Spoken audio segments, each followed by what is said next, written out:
science and the grace of God, we are now living longer and thriving with sickle cell. And so now it's not enough to just survive with sickle cell. We want to thrive and we want to have more conversations about quality of life. And we at the SC Red organization believe that in order to have an optimal quality of life, your reproductive health has to be considered. So our mission is to advocate for high quality reproductive health care for individuals living with sickle cell disease, but kind of the broader message is that we as individuals with sickle cell disease are whole people who want to live whole lives. So I am joined by some amazing women who have incredible stories that I think we're all going to learn a lot from and also be inspired by. So I'm going to start letting them introduce themselves. And we'll start with Robin.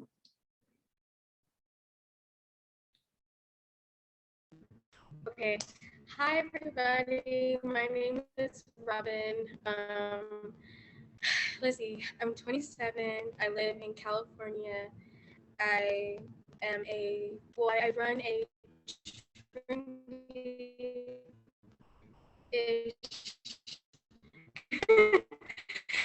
clothing brand for social awareness. It's called Senior Apparel. So check it out whenever. And also my backstory a little bit, or why I was invited, was because my puberty story or transition or journey was whew, so I can't wait to talk about it. Yeah, Robin, while we're introducing the other ladies, is there somewhere else you can go in your house? Your internet is a little unstable and everything you said kind of broke up. But I want to make sure that people hear your story because it's definitely powerful and changed my life. But okay, wait. Okay, Jasmine, you can go next. Okay. Good afternoon, everybody. Good evening. My name is Jasmine. I'm originally from Astro, Louisiana. I currently live in Dallas, Texas. I'm 31 years old. I have sickle beta thalassemia. I have a 4-year-old son. No sickle cell, just a trait. We'll get into that later, thank God.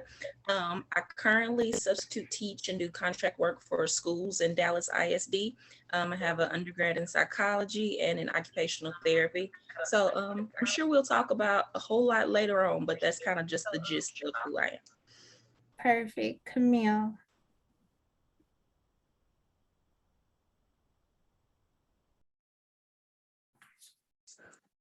Hi, my name is Camille Linton. I am 38 years old. I live in Ontario, California, and I have sickle cell SS.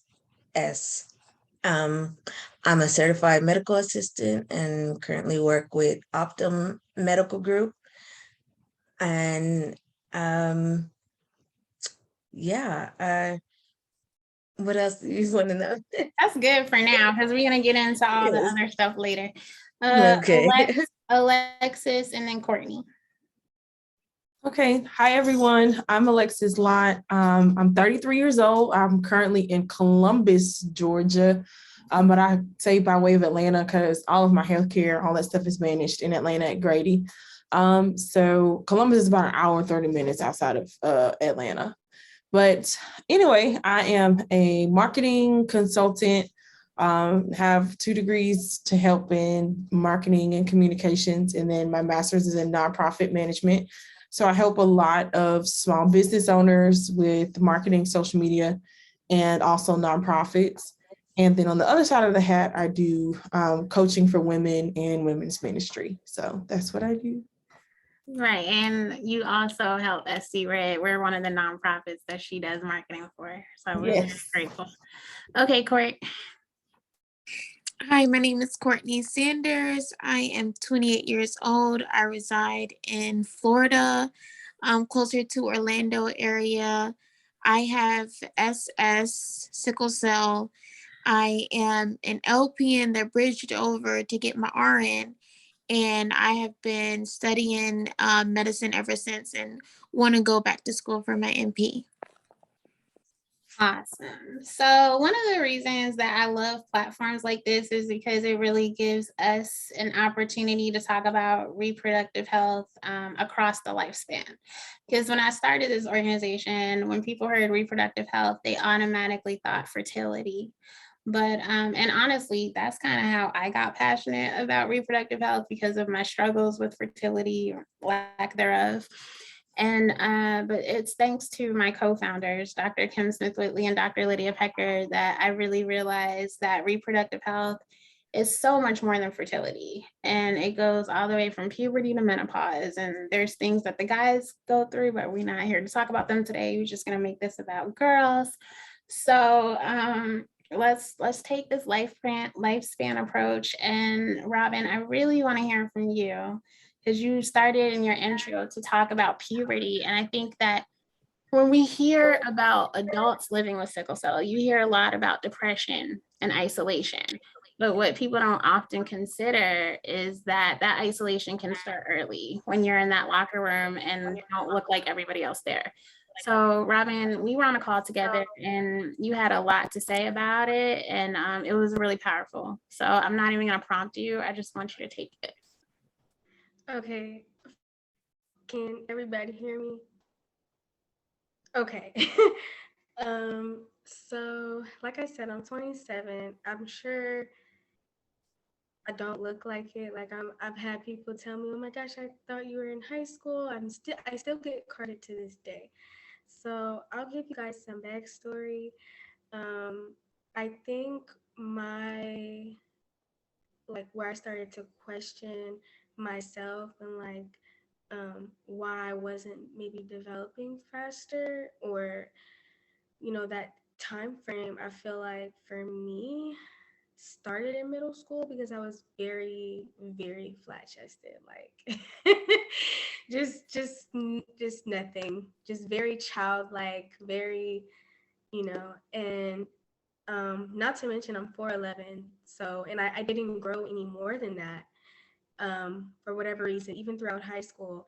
But it started in middle school, and I would just see people talk about like, oh, I just started like wearing bras, and oh, I'm going bra shopping for my mom, or and I'm over here still wearing an undershirt, and so I'm just like, let me just not talk about any of this. Let me just hurry up and change my clothes and continue on with my day. But in high school, I feel like I never I feel like I continued to grow, but I didn't look any older, like in my face or in my body or anything like that. So I feel like maybe ninth grade, I didn't even think about it. It was just like, whew, we got through middle school. Like, what's this new experience going to be like, kind of thing. And even though I, was surrounded by, girls in the ninth grade that were probably fully developed, at least physically by then, um, or starting to by then, I got used to maybe like how I was, and I just thought maybe it would come later, but I never really gave it too much thought until 11th grade when I actually started, looking at guys and thinking like, okay, I see people going on dates or, anything. And I was just starting to get a little curious. So I would stuff my bras. I would stuff my little training little sports bras or my little tiny 8 cup bras because I was like, I can't walk outside like this any longer. Nobody really knew that. I felt like my mom might have thought that I had some troubles with it, but I never voiced it. I never, not even with friends. It was just like something that I completely kind of avoided until I want to say a year after I graduated high school. And that's when I actually began to actually develop, which was new for me because I started wearing different clothes. I started trying to, I guess, show off more, which in my mind equated like now I'm like everybody else. I can wear what everybody else wears, but it didn't equate like you're beautiful as you are. So I had that problem, still kind of deal with that problem. Because, you know, nowadays with social media, like everybody wants to look a certain way or they highlight a certain body figure, and it's like, I'm not that. Like, I'm very much not curvy. Like, you know, like I wish I was, but you know, I'm trying to find clothes that make me look good with, you know, my body type. I realized that it didn't matter what I ate or if I worked out or if I didn't work out. I kind of kept the same figure, if that makes sense. And nobody, nobody ever teased me about my puberty, but I will say they teased me about my height. But I kind of like looked at it all as one package. Like, dang, what I look like at even now 27 doesn't look like what somebody else might look like at 27. And so I still feel, you know, I still deal with a little comparison issues, but when you realize, or when I learned that sickle cell actually delays growth, like I didn't feel so bad afterward. But it wasn't until I learned it and I was like, wow, like that's why I was so, it felt so slow. Everything felt so slow. I didn't even get my period until I turned 16. So yeah. A Oh, lot of thank you. things were definitely slower for me, but I'm growing to, like I said, learn and tailor to dress and wear that get to my body type. And that's really the gist of it. Well, thank you for sharing that, because I know that that's incredibly personal, and it just goes to show. I mean, the burden of trying to work through that should not have been on you. Like, your healthcare provider should have been talking to you about that. So thank you for sharing. And I could spend like an hour just asking you follow-up questions, but I'm gonna jump around. And Courtney, I want you to talk to us a little bit about what dating is like. Like, how soon do you let someone know that you have sickle cell? Have you ever been rejected because of it? What's your words of wisdom to women who are struggling in that area? Just go for it. First and foremost, I feel like there's like no right time or like wrong time to tell someone about your disease, because it's fully dealing with how fast the relationship is progressing with you guys and what you feel comfortable with.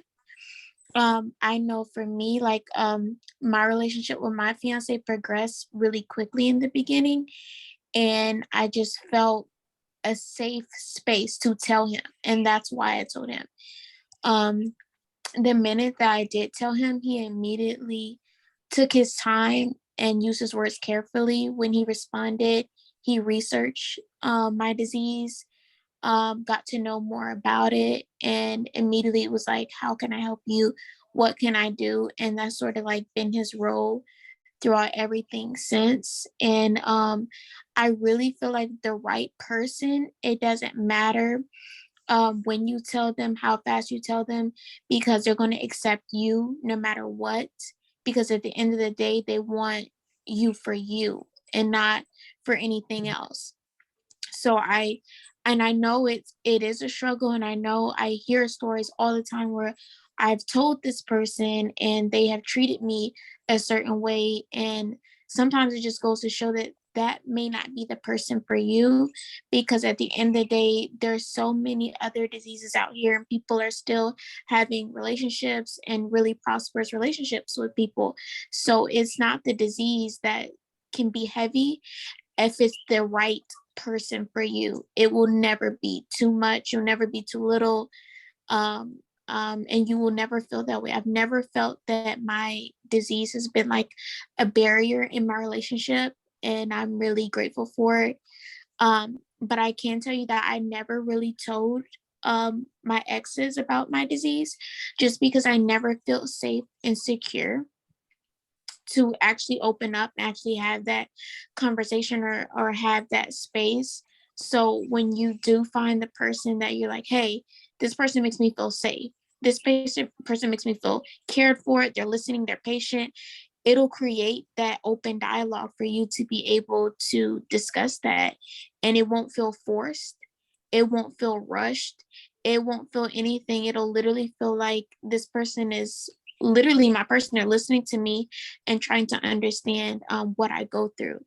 And that's been my biggest blessing, because when my brother died, Jamon was there for me in a way that, like, even though I was pushing him away because I was grieving, he was there for me in a way that he knew what my brother went through, because he was there at the hospital. He was there through all of that. It was a really special, like, bond that we shared throughout everything. And now he could tell people about sickle cell all day long. He'll go to the hospital.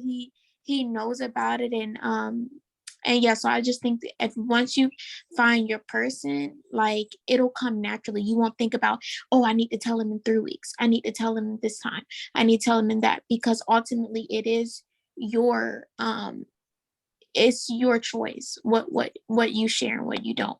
But also you should share it if you're getting serious with someone. You don't want to, be in the hospital for weeks on end. They don't know where you're where you're at or what's going on. You want to share that with somebody when it's serious.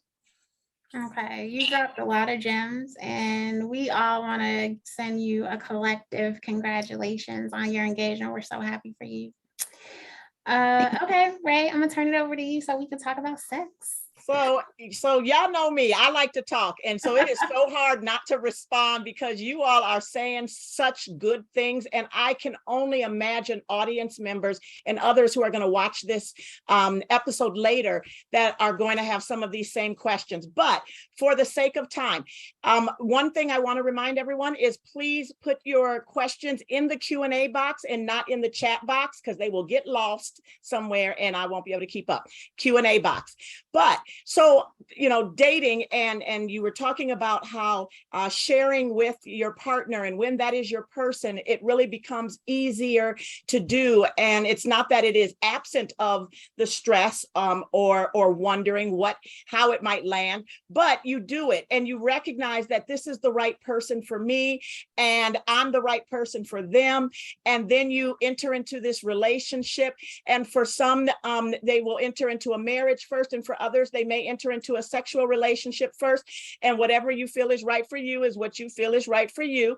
But what I want to know is, were you kind of scared to have sex? Were you concerned that it might hurt, that it might trigger a pain crises? And how does that relate to if you had any complications when you have your monthly, right? When you have your menstruation? I was in the medical clinical setting for years.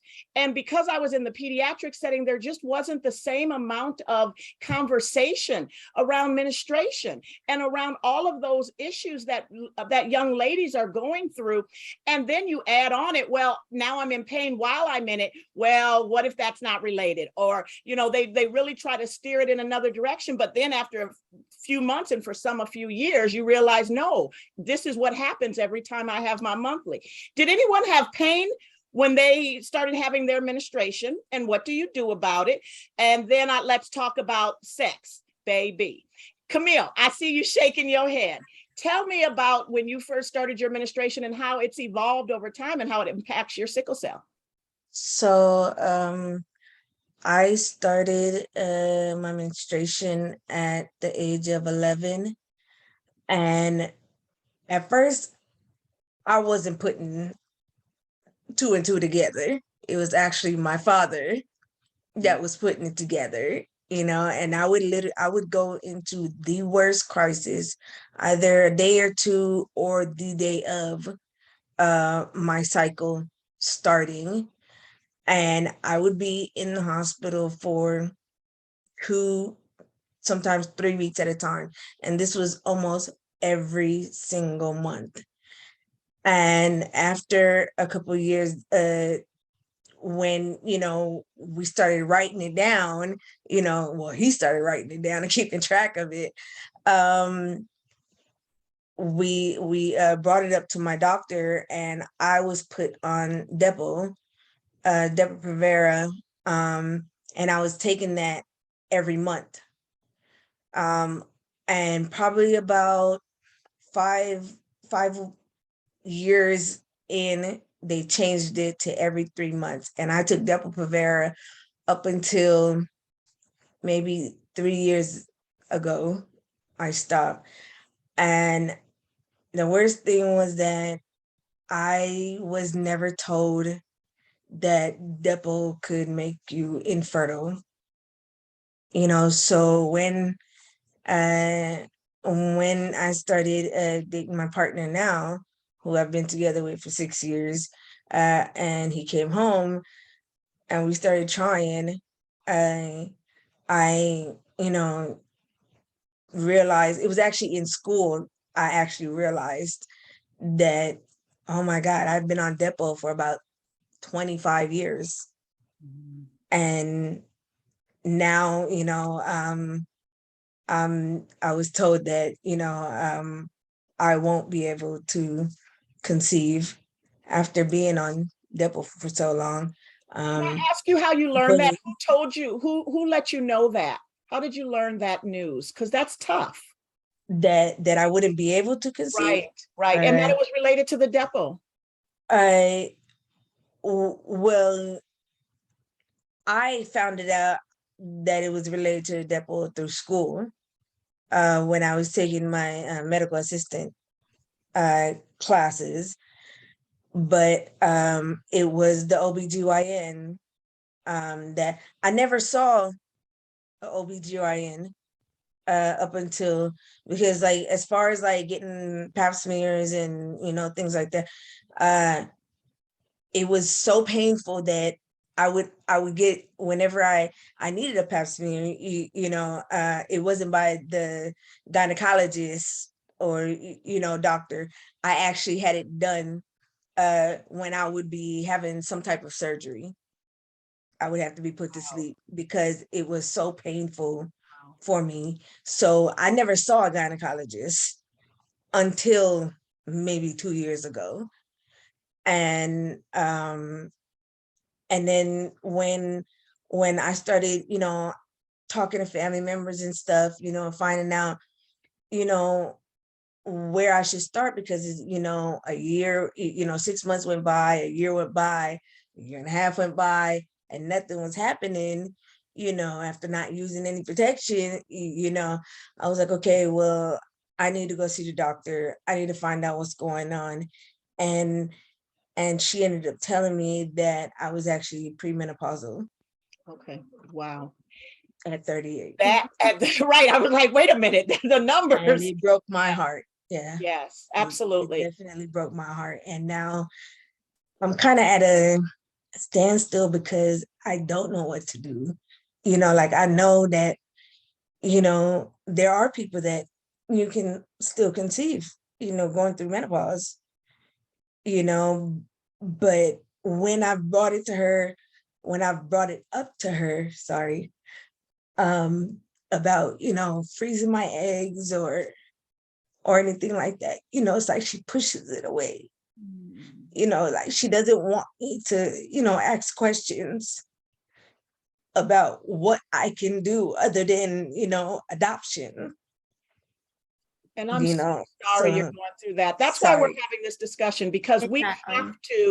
we have to be bold, we have to be unapologetic, and it's part of advocating for ourselves, because it's not just ourselves, but it's our future. We're advocating for our future, and we're advocating for better care so that these things don't continue to happen. Wow. I want to talk to Jasmine and Alexis, because I'm curious, did anyone, when you were in pediatrics, start having conversations with you about, your reproductive health or things to expect? Or if you had pain, did they talk to you about any relation between sickle cell disease and menstruation, or having sex, because we're going to get into that, about pain during sex, or it triggering pain episodes during the course of sex. Jasmine or Alexis, I know you guys haven't spoken yet, so go ahead and chime in. Thank you, Camille. You want to go first, Alexis? Oh, okay. So thank you, Camille. That was heavy. Just listening to her, that's a lot to process. As far as the communication between my doctors and pediatric care, I can say yes, I had a very good pediatric team. And I know it's a whole nother conversation if we're talking about the transition from pediatric to adult care. But I can say that I had a great pediatric doctor, a great pediatric hematologist, and a great team of the pediatric, just the regular medical doctors. And they all were ladies. So it was a team of 4 of them. So yes, we did have those conversations. I thought a lot of it was premature. They started telling me this as soon as puberty hit, which was 11 for me. And at that time, I'm not really interested in hearing conversations about sex and menstrual cycles and pain and all this. But between them and my mother, they were very forthcoming. So I knew what to expect. It was one of those situations. So I can say that I was thoroughly prepared. They told me all the things to look out for. So I'll never forget, I was in 6th grade and I was like, oh, okay, it's time. And it was like, I called my mom and she was right there with the little pack and everything. It felt embarrassing, but at the same time, I was prepared. And I'm more thankful for being prepared and having those conversations to know what I needed to look forward to and what to expect. So yes, the answer for me is yes. Thank you for answering that. And then Alexis, I'm going to let you answer, but I want to make sure that I want to say something really quick because it's important, because we have our own little chat going on, but there are options, right? And that's the reason that Teonna has this organization. Teonna, I'd rather that you respond to her and then we'll go back to Alexis.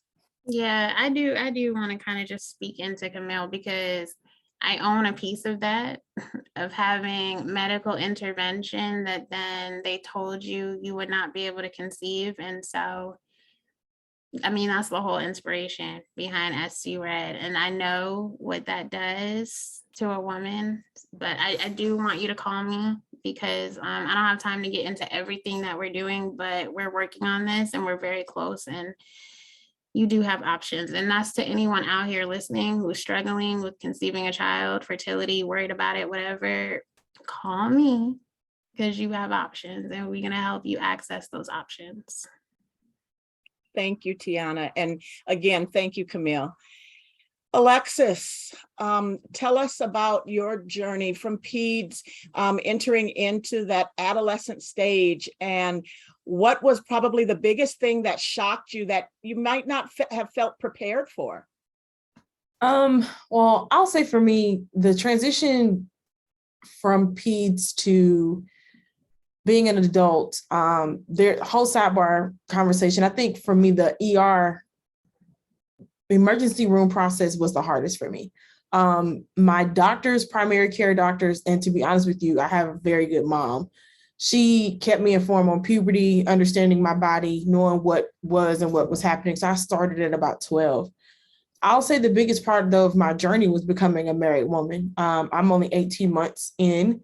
And I think that, to be honest, sickle cell groups on Facebook, like, saved me and kept me really informed, because I began to have really, really painful cramps, menstruation. And my doctor at the time caught the cycle of understanding, like that week before my cycle starts, I bottom out completely. My hemoglobin is shot. I have no concentration. I cannot think straight. It's like 17 tabs are open and everything's trying to get done at the same time. And then the week of my cycle, sometimes I will calm down. And I've noticed, honestly, depending on what I eat and how well hydrated I am, that impacts me a lot. If I eat something that's heavy, greasy, sugary, my body is going to tell me I do not like that. And it makes the crisis worse. But trying to conceive in pregnancy is the new mountain that I'm on right now. And it is hard. So I identify with Camille, with your story. I think the hardest part for me is, number one, recognizing that we're kind of on the cutting edge of something that has not been talked about for a long time. Like, you don't get the luxury of coming into a disease education that, you come in and these conversations have already been had. We're on the cusp of things that are just now birthing. For me, the hard part was understanding my body during sex, understanding what I could and could not deal with, what I could and could not handle. Hips, for example, you need those in sex.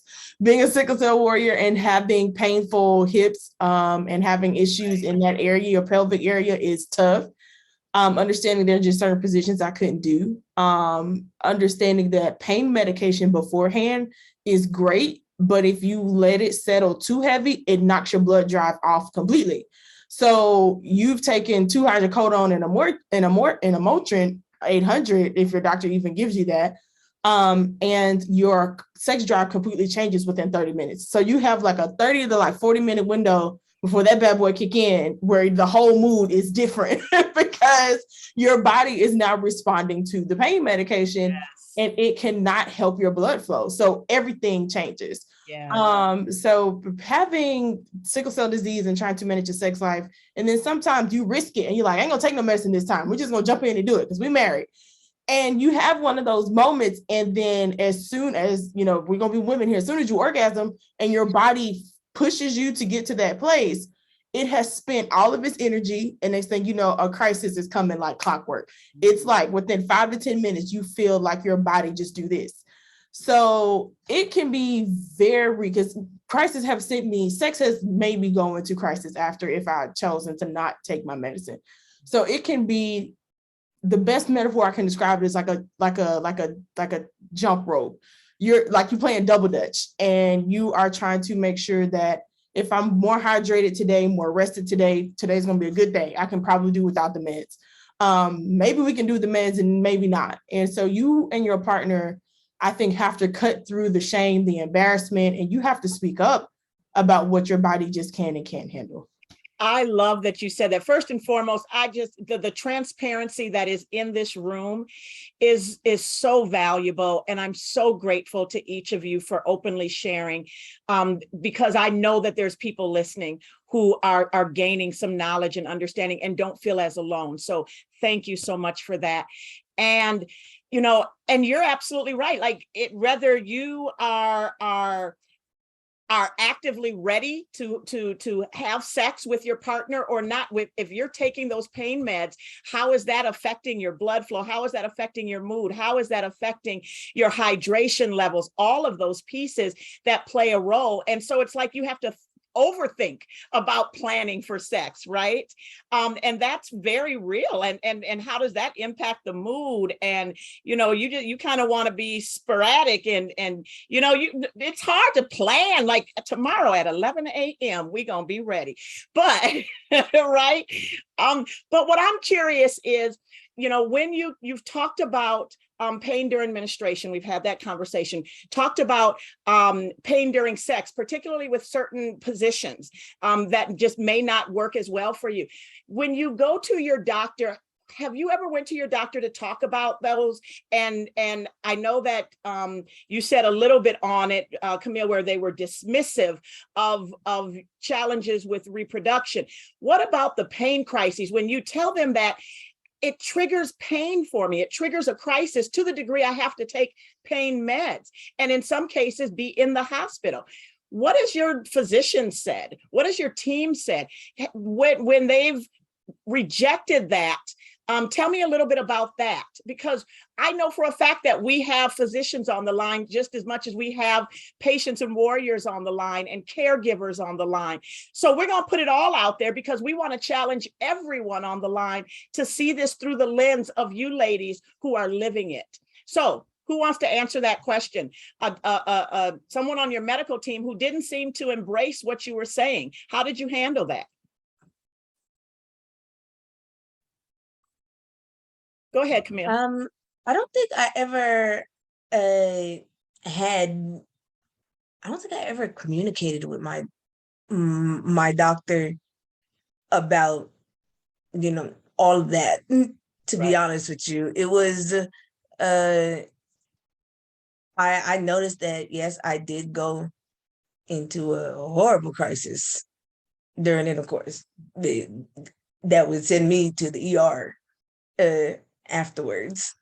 And I have a hip replacement, so yeah, as far as, you know, certain positions, yeah, you know, that's not happening. It's that one position and that's about it. You Right. know, you gonna work with me, you know, Work it out. because yes, we Work gonna it work out. it out, you That's know, it. but I never, I think I was, my primary doctor is a male, and although he's a great doctor, one of the best doctors I've had, you know, I never had a problem with the transition from pediatric to adult care. It was amazing. But I never communicated with my doctor about, you know, all of that. And you know what's odd? I'm not surprised. Like Uh, I used to say something, you know, you don't know what you don't know until after you should have known it, right? Like why this expectation that falls on whether you're in peds or you're newly transitioned into adult, this expectation that we should have the burden of bringing these things up when we don't know that they're connected. We don't know that we should be, you know, asking these questions, or we don't have, not everyone has, you know, parents who are attentive to that. So do you think that it was the provider's role? Do you think that it was the parents' role? How do you think that fits into what they should I be? definitely don't think that it was, I mean, me personally, I don't think that it was my parents' role. I do think that it was my doctor's role to inform me on all of that, you know, that I could possibly go into a crisis, or I was going to need to take medication before, you know, beforehand, you know, to combat the crisis, and keep it at bay, you know. So, yeah, I don't, you know, my father was very big, you know, that's my best friend, you know, and he was there every day, every appointment. He knew things that I didn't keep track of, you know, like all the time, Good you father. know. Oh yeah, Okay. very, you know, and he's in the meeting, you know, but yeah, he kept very good track of everything. But I also, you know, I didn't communicate with my father Yeah. about, you know, sex and Yeah. intercourse, Yeah. and yeah, no. And Okay. And I don't think I you're- did it with my mother either. Well, your story is not unique. And honestly, when we were founding the organization, it was actually the validation from the community that encouraged me to keep this moving forward, because I was terrified to launch this. And what I've seen is that we'll talk to each other. Like people will talk about pain with sex in Facebook, but in the same post, they'll say that they're too embarrassed to bring it up with their doctor. And that's one of the things that SC Red is focused on too, because like Rae was saying, it should not have to be on the patient to bring all of this up. And we've already gotten pushback from hematologists and, you know, primary care physicians who say that there are so many other things to focus on during an appointment that they don't have time to bring up reproductive health. And so one of the things that we're trying to do is make sure that reproductive health care is implemented into standard of care. So you have to make time to prioritize things like that. Yeah, And I like, agree. we I need agree. a part two because we run out of time and we still have 2 more topics. Right. But, And I just want to say real quick, because that's also the other reason why we need to have patient-centered care. Because yeah, what might be important to the physician at that time may not always match up with what's important to the patient. They need to be Right. able to ask and say, you know, what's important to you right now, and be able to bring multiple topics up. And they may not apply to you, but some might, and that might just be that open door you need to start talking about it and feel a little bit more comfortable. So absolutely, that patient-centered care is really important. yeah. So Jasmine, and then I'm gonna start with Jasmine because I know you said that you have one child, one son, right? So you carried. Okay, so we want to hear all about that. Like, how was it conceiving? Did you have anxiety? How did you Okay. do? Everything. Okay, let me give you the condensed version of this. So I met my husband in college around, let me see, maybe 2010, 2011, and goes back to what she mentioned before. This was a very direct conversation. Like I was very upfront that I had sickle cell. You choppy, Jasmine. No, I don't condemn or judge anybody. For me, I want children. Jazz, we can't understand you. It's breaking up. While we wait for her internet connection to get more stable, we can still talk about pregnancy even if you've not had one. So I just want to know from the other women up here, like, do y'all have a lot of anxiety about carrying a pregnancy? So much anxiety. So much anxiety. So much anxiety. I'm just like very nervous that something can happen to me. Just because the fact that there have been patients with sickle cell disease and they have had complications with their pregnancy.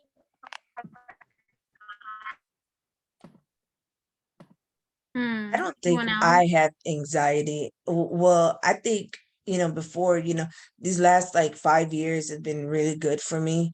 I used to be in the hospital, it seemed like almost every month. I was going to the ER once every week, every 2 weeks. So the last 5 years has been really, really good for me. I think back then I'd had a lot of anxiety, and because one of my best friends did pass away after having her son. She went through really bad complications, and it just never got over it. Her son is also full-blown SC. But that took a toll on me and scared me. But then you see, being a part of all the Facebook communities, and you see how many people, they don't say we can't have kids. Everybody's different. Everybody's different. And so yes, I have anxiety, but not to the point where, it scares me, to where I don't want to, you know what I mean? So, I think everybody has anxiety, but depending on, how bad, I think depending on how bad your sickle cell is at the moment, kind of escalates your anxiety. Yeah, I can understand that. And then what you said, that's real. I have some friends who have said that like they did not want to have kids because they were worried about dying early and leaving their baby for somebody else to raise, just all kinds of heartbreaking things, but very valid concerns. And there are like some really good questions in the Q&A. So I think we should spend like 5 minutes on motherhood. Yes, I was looking at that. I was like, oh, those are good questions. Yeah. So yeah.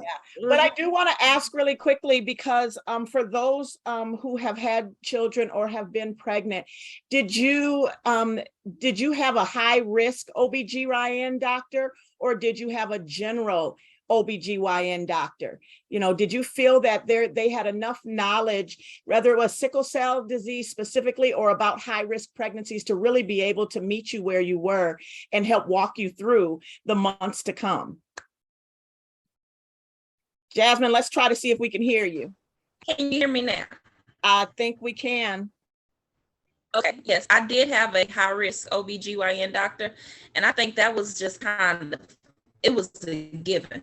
You have sickle cell, so you're not gonna just go see a regular OBGYN. And then at the time I had already had both hips replaced. I had a lot going on. So we knew this probably wouldn't be a natural birth. So I did have a high risk OBGYN. As far as the anxiety, my anxiety was kind of different. It was on another level, not in a bad way. I wasn't scared at all because I wanted it bad enough. Like I had family and immediate family that were and close friends that were trying to tell me, I'll carry your baby for you because I'm scared for you, or I'll do the, that were volunteering to do things and give me other options. Even to the point, so like my parents had even volunteered, just because they knew what I went through, so they were kind of just nervous. But I'm like, no, I can carry my own baby. Never done it before, but I just felt like I could. So, but as far as the doctor, felt like she was very well versed in sickle cell as well as just pregnancies in general. Am I going out on you again? Can you hear me? We was trying to hang in there with you because you were saying some really good stuff, but it did start getting a little choppy again. But we got the gist. We got the gist. And what I love that you said, I love that you said that, like, that goes without saying, you need to have a high risk OBGYN. Not a generalist, not someone who's been following you and you have a great relationship with. You need someone who has specialty training and understanding in high risk pregnancy. So I'm glad that you pulled that out. I don't want to run out of time here because we got these good questions. If you have any more questions, go ahead and put them in the QA box. I'm going to ask this first question, and then Teonna, you go ahead and ask the second one. The first question is, and it goes back to pain during sex. There's a question about, do you have similar pain problems with masturbation? That's a fair question. Who'd like to answer that? That's a bold question. This is not about me. I brought the panelists up here, so I'm gonna let them take this. I would say, Camille, you look like you want the answer, but no. Yeah, you want to know something, and everybody might be surprised, but I don't masturbate. Yeah. I masturbate maybe once in my life. So I can't answer this question. That's fair. I'll say during, like, what I have learned is that if intercourse gets to be too much, then my husband and I will switch to that. And sometimes bringing toys in is not a bad thing. Like, you have to learn your body and what your body can and cannot handle and what works for your relationship. So sometimes, yes, depends on what you are doing. The reason why it can be just as painful is because it's your blood flow. So it makes no difference if it's happening because somebody's physically with you, or if you are doing it to yourself, or if you brought in a toy. It's your blood flow impacts everything. So to answer that question, yes, it can be. Yeah. And I love what you said, because you really integrated the act of masturbation into what's right for your situation. And if sexual intercourse becomes too painful, then there are other alternatives. There are other ways that you can seek pleasure with your partner or with yourself. That's very important. That should be talked about. And to your point, it is that blood flow, right? Has a lot to do with it. And I'm not surprised that's pretty consistent across the board with individuals. And so thank you for sharing that. Anybody else want to add? Okay, there was silence in heaven. Okay, Teonna. Okay, so the next question is, has anyone up here ever felt judged by a doctor, family, friend for your desire to have children? And I know I said this wasn't about me, but I'll start. I personally, when I think back to 11 years ago, which is why I resonate with Camille's story, when I had my bone marrow transplant, and I expressed my only concern being fertility, because I always wanted 6 children. So I don't know if it was necessarily a judgment, but the doctor was very quick to kind of like size me down. And he was like, well, I don't know why you even be concerned about that. Number one, you're probably already infertile. And 2, you should just be worried about survival and not even having kids. And so that's what I was saying earlier when I was saying that my organization has a broader message about this thing that we are whole people. And I know like back in the labor days, there was this terminology, give us bread and give us roses. So that's what I'm saying. Like, it's no longer enough to just survive. We want to thrive and we want to have an optimal quality of life. So that's my little take, but I'll let somebody else go. Yeah, and I whoever's going to answer that, that's fine. But I also want to put that in context because, you know, there were many years that doctors told individuals with sickle cell that they could not have children, right? I can't speak to whether that was the firm belief at that time or if it was just a matter of that was the way they said you shouldn't have children. Maybe they were concerned with the high risk nature and they were concerned about the loss of life. Maybe they were concerned about managing pain. There's lots of different reasons, but the reality is that that was not accurate. And we know there are people that have no children all the way to have multiple children who may have been told that they couldn't, and they was proven wrong. And so really not just in the context of did you feel some sort of shame, but it's that bias and judgment, because those thoughts are very real, that either you shouldn't have them because it's part of, you know, controlling the sickle cell population, but it's also, you know, is there a concern for your health? So I'm curious, did you feel, and I know that Camille, you talked about it being your doctor, you feeling dismissed when you talk about your desire to have a family and have children. So I'm wondering if anyone else has felt any bias or judgment in that. I have felt that way. And this is like one of the many reasons why like I never wanted kids at a young age. Like you said, when you're in pediatrics, no one really talks about fertility or anything. When you're bleeding really bad, you're having bad crisis, it's just let me give you Depo, let me give you, you know, whatever to stop the bleeding, but not about fertility, not about anything like that. And the consensus was like, no, you don't need kids. You're too sick to have kids. And in my mind, it was like, okay, if I have kids, what if I'm not here for them? What if I can't care for them? It was everything that told me like, okay, you shouldn't have kids. You don't need kids. And that was for the longest where I stood on it. But as I got older, I realized that I really do want kids. It's just so much fear has been placed in me by what we're supposed to do, what we're, you know what I mean? What we've been told all these years. Even my mother was like, okay, if she has a child, she's not going to make it. So for her, it was like, well, I would choose my daughter over anything. So it was always like to me that I would never have kids.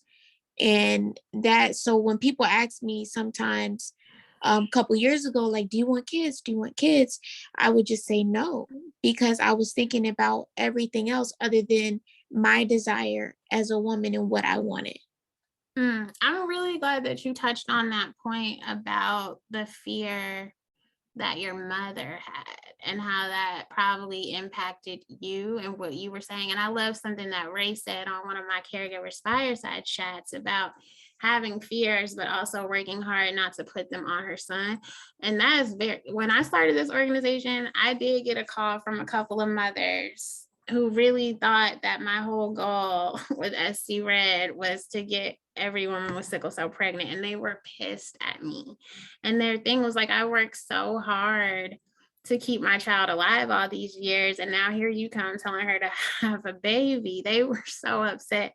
Yep. So that fear of the caregiver is very real, and it is very real. And I intentionally do not speak for warriors, whether it's my own son who is a young adult or it's any of you. But one of the things that I can tell you that was a pivotal time in my life as a caregiver is when I realized that my fears were impacting his ability to live to his fullest. Right.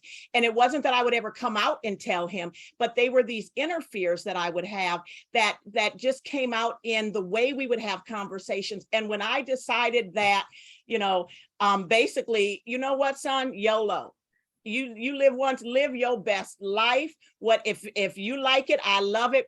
Sometimes I'll be like, let me know how that works out for you. But for the most part, it's like, it's not my job to limit his limitlessness, right? I want him to have that mindset, because that's the attitude of an overcomer. That's the attitude of a victor. And that mentality is necessary every time you wake up in life. And if you have even an ounce of doubt about life, about future, about what you can or cannot do, that will infect every area of your quality of life.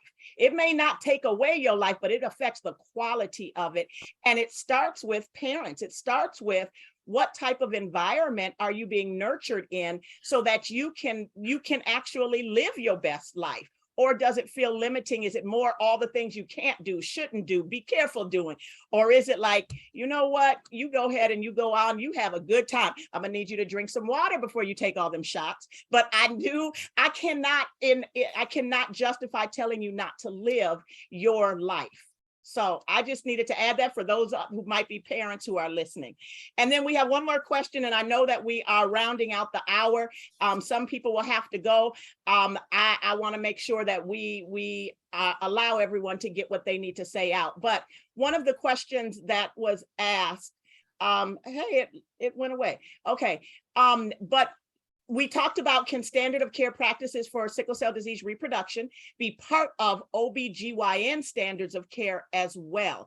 And I want Teonna to answer that, because we'll circle back to that. But I think the way you answered that was very important, because it can't be an OBGYN standard of care if OBGYNs ain't the standard of care, right? Exactly. We first have to make sure that there is care from OBGYNs, then we can discuss the standards of care. Teonna, tell us what SC read, just reinforce again what you all are doing to address standard of care.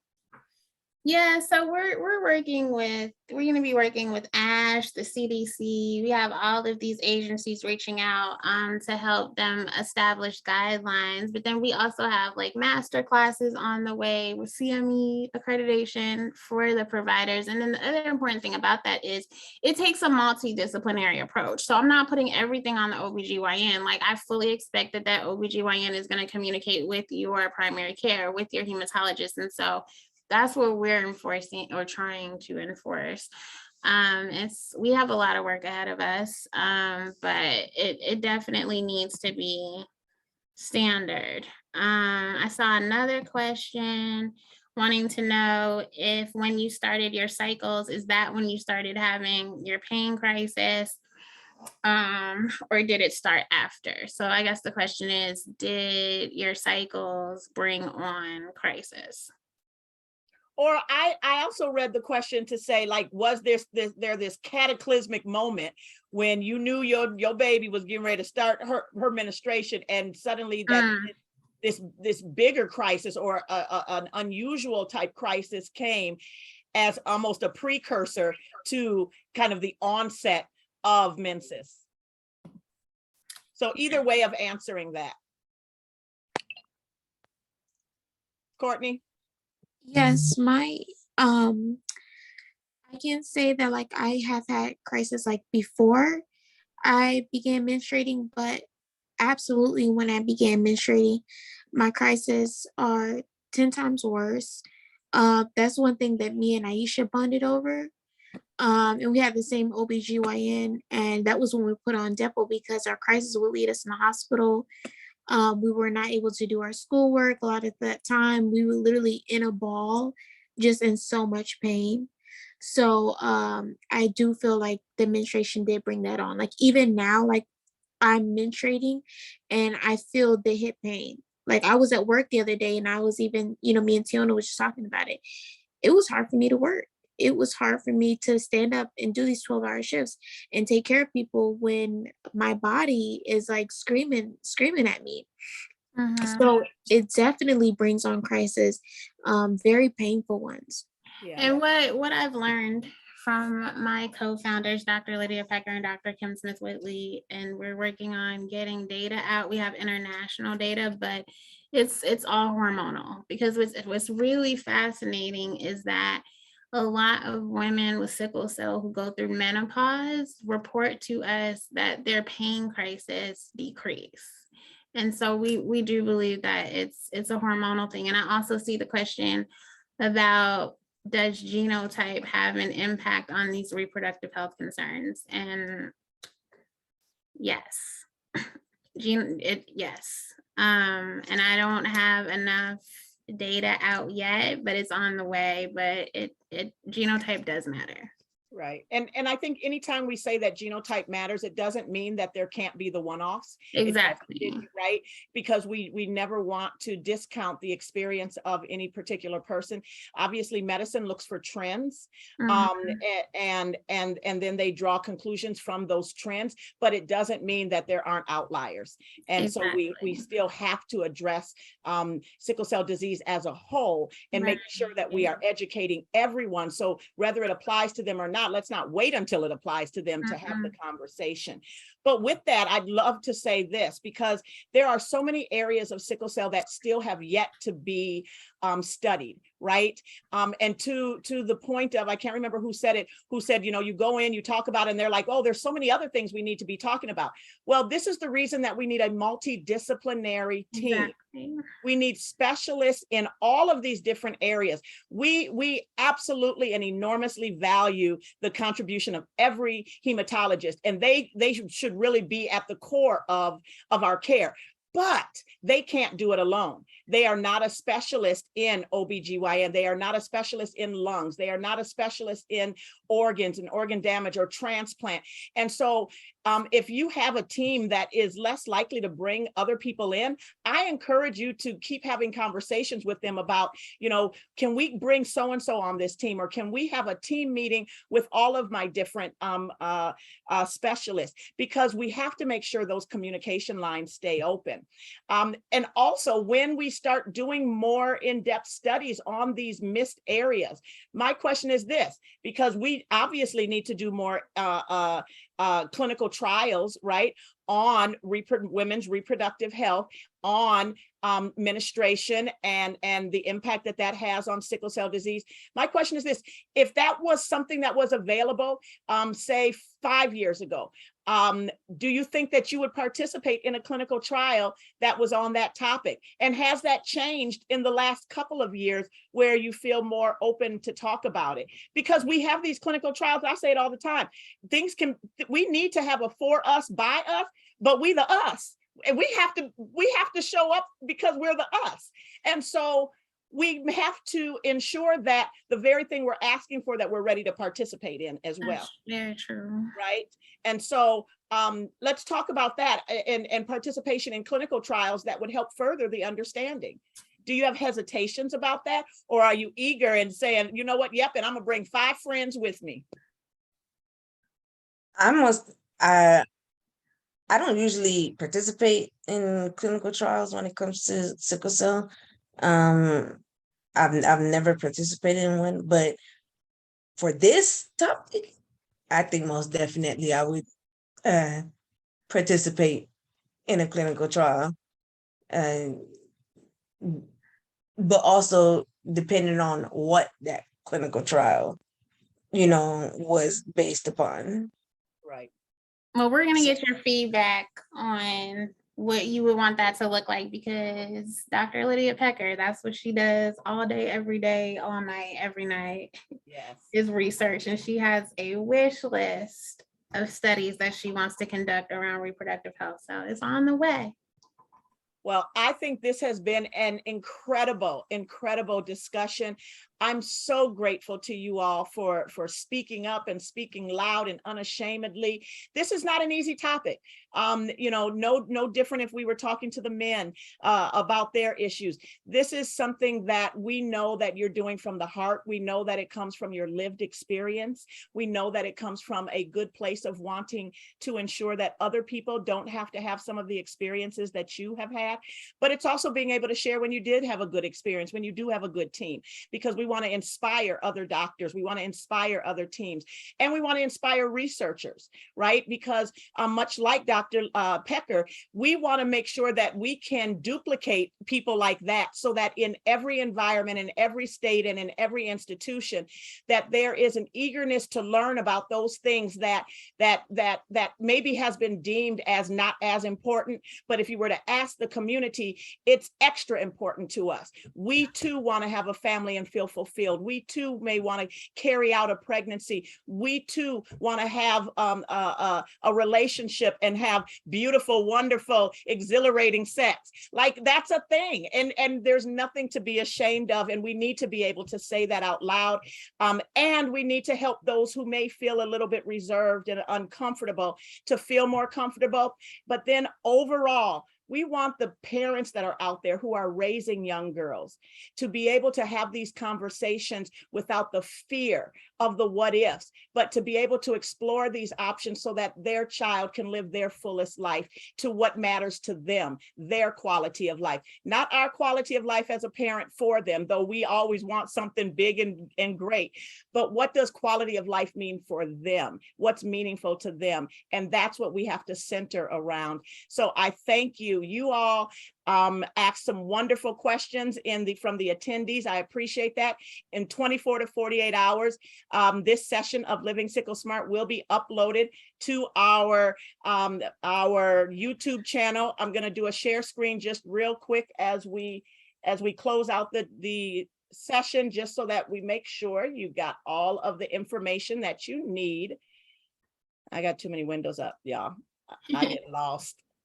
Whoever said they got 17 tabs in their head, that's me all day, every day. Okay, so again, we do thank you for joining us for our Living Sickle Smart session. Just to remind you, whoops, I went too far. So today's session that included Teonna Woolford with SC Red. We are so excited for your organization. We want to thank Camille and Alexis, who had to leave a little bit early. Thank you, Robin. Thank you, Jasmine. Thank you, Court. I'm so impressed by all of you. It's tomorrow is our day 2 session, where we will have medical perspectives on reproductive health and sickle cell disease with Dr. Derek Gabeau, Dr. Kylie Fowler, and advanced practice practitioner Cecily Wegman and Dory Warren. So we invite you to join us. As I was starting to say earlier, we also have our first session in June is going to be sickle cell trait, benign or not, because what you don't know can hurt you. So we are really excited to bring Dr. Tamia Austin with the As One Foundation. And then just a reminder that we do have our previous session earlier this year on nutrition. I did hear somebody talk about nutrition, what you put in your body, right? We know that the shelves are full of inflammatory foods. And then here at Sickle Cell Foundation of Minnesota, we have started a new program where we want you to be able to use your voice. So we've started Our Voice Matters. We want you to tell us about your medical experiences, about your interactions with the medical system. And that is both good and bad. As I said, we need to know, because we are oftentimes in spaces and telling the lived experience of individuals like yourself. But we also get calls from the community that says, I'm looking for a new doctor and I don't know where to go. So if you have a good doctor, we want you to share those good experiences so that we can provide that information as well. And then also the Be the Match. I know that Teonna, both you and I work with Be the Match in curative therapies and the work that they are doing, particularly with fertility preservation. They do have a new grant out. I actually need to update this slide. But in the meantime, you can go to SickleCellConnect.com to get your Sickle Cell Warrior package, and you can see all of the resources that they have as well. I never miss an opportunity to tell people to not just join the registry.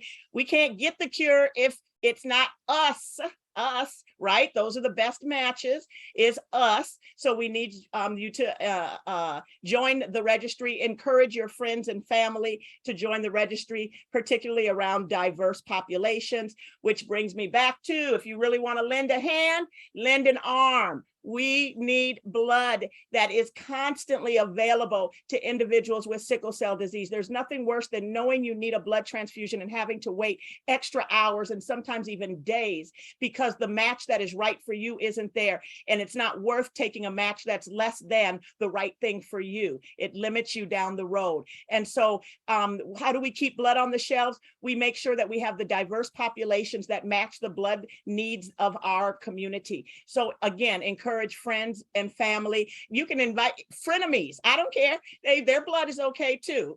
All right. And then I do want to just simply say thank you to our guests. Today we had SC Red. I am incredibly grateful. I can't wait to do this again. I think that we have not exhausted this topic.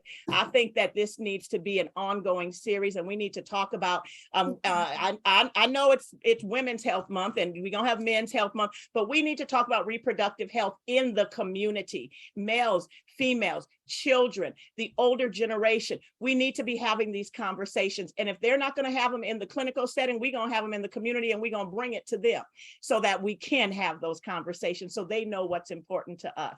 Right. All right, any last words before we close out, y'all? Well, go ahead, Robin. I just wanted to say sorry, thank you guys for the opportunity. I haven't this is my first time ever doing this. I'm sorry if I was everywhere, but my puberty experience just felt that way, period. Like even from elementary school, I just felt like I was flat chested all the way until senior year, but it's okay. Just letting that extra voice tell you that it's okay, like your body isn't, you're not less than. Right. Like it's gonna come. Just wait. Right. That was perfect. That was absolutely perfect. And girl, I'm flat chested too, and I'm 50. So Oh my. I can have some of mine. But you're right. And so we have to talk about that. And I think those are some of the future conversations that we can have. And that is about, that development of self, right? Yeah. And how you feel about you. And those are very real. I mean, my son was 4'9" for like 5 years. Like it was a big thing. And I didn't know what I didn't know to talk about. But once I did, we talked about it openly and honestly. And so that's the goal. Let's have these open, honest conversations unapologetically. We don't owe an apology for who we are, who we desire to be, even as individuals who are experiencing the devastating effects of sickle cell disease. We still have some things to be grateful for. All right. So thank you again to everyone who has attended with us. We look forward to seeing you tomorrow. Tomorrow's session is at 12 noon Central Standard Time. And then later on this week, you will see both sessions up on our YouTube channel. And follow us on Facebook at SickleCellMN, on Twitter, on Instagram. You can follow us as well. Yes, we have a TikTok, but Rae is not going to be out there TikToking. So y'all better send some videos for me to put on that page until we put something else up. But thank you very much. Have a wonderful night and get some rest, everyone. Thank you. Bye. Thank you, everybody.